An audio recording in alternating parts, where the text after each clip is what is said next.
Assalamualaikum warahmatullahi wabarakatuh. Perkenalkan, saya adalah Ahmad Rashid Rida. Saya dari kelas MDA dengan NIM 50400121001. Adanya video ini saya buat karena saya akan memenuhi dari tugas middle test dari mata kuliah Manajemen Kinerja Islam, yaitu menjelaskan makalah-makalah yang telah dipaparkan oleh teman-teman di dalam kelas. Totalnya ada 7 makalah, jadi ada akan 7 pembahasan di dalam video ini. Yang pertama adalah konsep dasar manajemen kinerja Islam. Yang dimaksud dengan konsep dasar manajemen kinerja Islam adalah konsep dasar yang menjadi landasan filosofi penyusunan konsep manajemen kinerja Islam.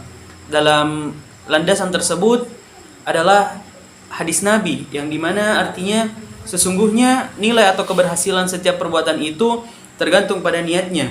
Kemudian di dalam konsep dasar manajemen Islam itu ada 3, yakni ide atau gagasan, kemudian ada aktivitas manajerial dan tujuan serta sasaran. Kemudian yang kedua adalah aktivitas manajerial. Pemimpin dalam sebuah perusahaan yaitu seorang manajer yang setiap saat melakukan perannya dalam menjalankan segala aktivitas bagi perusahaan. Yang banyak diketahui sekarang ini adalah peran seorang manajer meliputi peran antar personal, peran informasional, dan peran pengambilan keputusan. Melalui peran-perannya inilah seorang manajer memiliki tugas dan wewenang dan keputusan melalui aktivitas tersebut. Kemudian ada tujuan dan sasaran. Secara singkat, dalam konteks model tersebut, tujuan dan sasaran adalah sesuatu yang secara nyata diidentifikasikan sebagai hasil yang ingin diperoleh melalui aktivitas manajerial. Sama halnya dengan ide, gagasan, tujuan dan sasaran adalah sesuatu yang secara jelas harus dirumuskan sebagai bentuk dan kualitas yang ingin dicapai melalui serangkaian aktivitas manajerial. Kemudian pembahasan yang kedua, kinerja dan kompensasi Islam. Penggunaan kata kinerja sendiri pun kadang-kadang disamartikan sebagai prestasi kerja, efektivitas kerja, hasil kerja, pencapaian tujuan, produktivitas kerja, dan berbagai istilah lainnya. Kinerja adalah seluruh hasil yang diproduksi pada fungsi pekerjaan atau aktivitas khusus, yang diproduksi pada fungsi pekerjaan atau aktivitas khusus selama periode khusus. Rifai dan Sagala pada tahun 2011 mendefinisikan kompensasi adalah sesuatu yang diterima pegawai sebagai pengganti kontribusi jasa mereka pada organisasi. Mereka membedakan kompensasi dengan upah, yaitu balas jasa yang adil dan layak diberikan kepada para pekerja atau jasa-jasanya dalam mencapai tujuan organisasi. Kemudian ada gaji, yaitu balas jasa dalam bentuk uang yang diterima pegawai sebagai konsekuensi dari statusnya sebagai seorang pegawai yang berkontribusi untuk mencapai tujuan organisasi. Adapun faktor-faktor yang mempengaruhi sistem kompensasi dalam meningkatkan kinerja.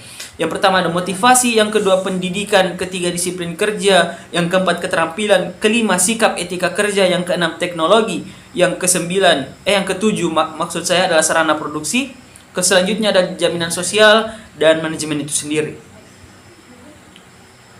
Kemudian apa hubungan antara kompensasi dan kinerja? Hubungan antara kinerja dan kompensasi adalah pemberian kompensasi sangat penting bagi karyawan karena besar kecilnya kompensasi merupakan ukuran terhadap prestasi kerja karyawan.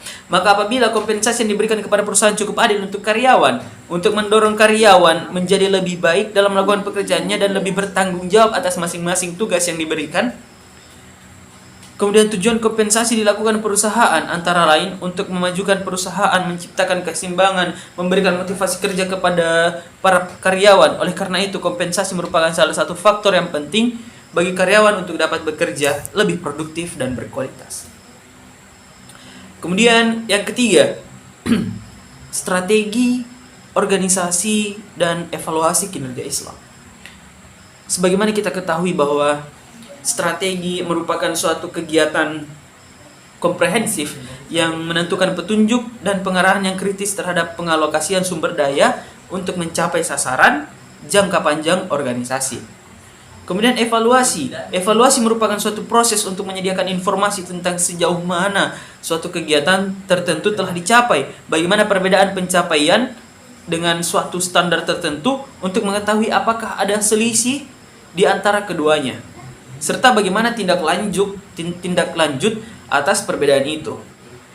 Sedangkan menurut Hasibuan mengatakan bahwa penilaian kerja adalah sebuah sistem formal untuk memeriksa atau mengkaji dan mengevaluasi secara berkala kinerja seseorang. Bahkan penilaian kerja merupakan suatu proses untuk penetapan pemahaman bersama.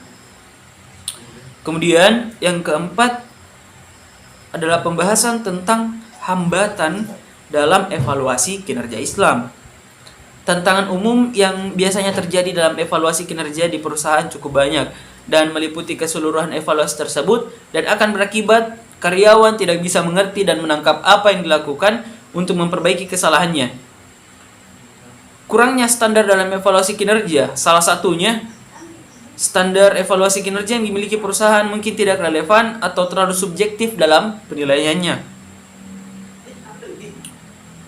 Permasalahan ini bisa berdampak pada komunikasi antar manajer dan karyawan, sehingga banyak hambatan-hambatan dalam penilaian kerja. Sebenarnya penilaian kinerja memudahkan perusahaan atau organisasi mengidentifikasi orang-orang mana yang akan diimbali karena kinerjanya yang bagus dan unggul, dan orang-orang yang tidak. Meskipun demikian, penilaian kinerja dapat mendatangkan hasil yang keliru ketika penilai atau standar penilaian tidak jelas. Kemudian ada yang kelima, prinsip dasar evaluasi kinerja Islam.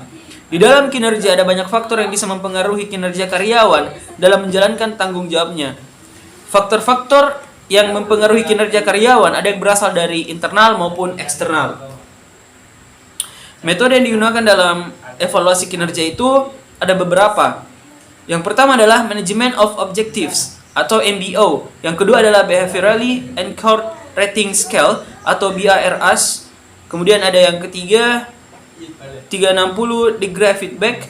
Yang kemudian ada yang keempat yakni Assessment Center Method, dan yang terakhir adalah Human Resource Accounting Method. Dilansir melalui slacker.co, tujuan dari penilaian kinerja karyawan adalah sebagai acuan untuk menentukan kompensasi, struktur upah, kenaikan gaji, promosi, dan lain sebagainya. Kemudian ada yang kedua, yaitu bertujuan untuk menilai potensi yang ada di dalam diri karyawan sehingga merencanakan perkembangan karir secara lebih lanjut lagi bagi karyawan yang bersangkutan. Kemudian ada pembahasan yang keenam, yakni model-model pengukuran kinerja Islam. Dalam mengukur kinerja ada berbagai model cara atau berbagai model untuk mengukur bagaimana kinerja Islam itu dilakukan. Yang pertama adalah balance scorecard. Perkembangan teknologi informasi yang sangat cepat telah merubah pola persaingan. Perusahaan dari industrial competition menjadi information competition, telah mengubah acuan yang dipakai untuk mengukur kinerja suatu perusahaan. Menurut Kaplan and Norton, balance scorecard terdiri dari dua kata, yaitu balance dan scorecard, yang dimana balance dimaksudkan untuk menunjukkan bahwa kinerja personel atau karyawan diukur secara seimbang dan dipandang dari dua aspek, yaitu keuangan dan non-keuangan. Sedangkan scorecard yaitu kartu yang digunakan untuk mencetak skor hasil kerja seseorang yang nantinya digunakan untuk membandingkan dengan hasil kinerja yang sesungguhnya. Kemudian pembahasan yang terakhir tentang standar kinerja Islam. Standar kinerja menurut Wibowo merupakan pernyataan tentang situasi yang terjadi pada sebuah pekerjaan yang dilakukan secara efektif. Standar kinerja berkaitan dengan gambaran kegiatan yang dilakukan karyawan untuk menyelesaikan pekerjaannya sesuai tujuan perusahaan tentunya.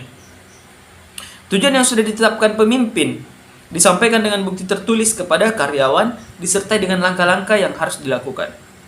Secara umum, tujuannya adalah untuk menciptakan budaya para individu karyawan dan kelompok atau unit kerja untuk memikul tanggung jawab bagi usaha peningkatan proses. Kemudian, kerja dan kemampuan yang bersinambungan, dan secara khusus tujuannya dapat dijabarkan seperti memperoleh peningkatan kinerja yang berkelanjutan, kemudian mendorong perubahan yang lebih berorientasi kinerja, meningkatkan motivasi dan komitmen karyawan, mendorong karyawan untuk mengembangkan kemampuan, meningkatkan kepuasan kerja, dan memanfaatkan potensi pribadi bagi organisasi atau perusahaan itu sendiri. Standar kinerja itu sangatlah penting dan harus ada karena standar kinerja merupakan tingkat kinerja yang diharapkan dalam suatu organisasi dan merupakan pembanding atau tujuan atau target tergantung pada pendekatan yang diambil.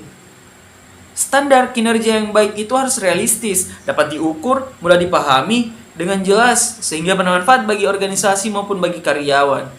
Standar kinerja harus ditetapkan lebih dahulu sebelum memulai pekerjaan. Standar kinerja yang didefinisikan dengan jelas memastikan setiap pekerjaan akan dilakukan insya Allah secara sebaik-baiknya. Jadi seperti itu, singkat saja dari saya. Assalamualaikum warahmatullahi wabarakatuh.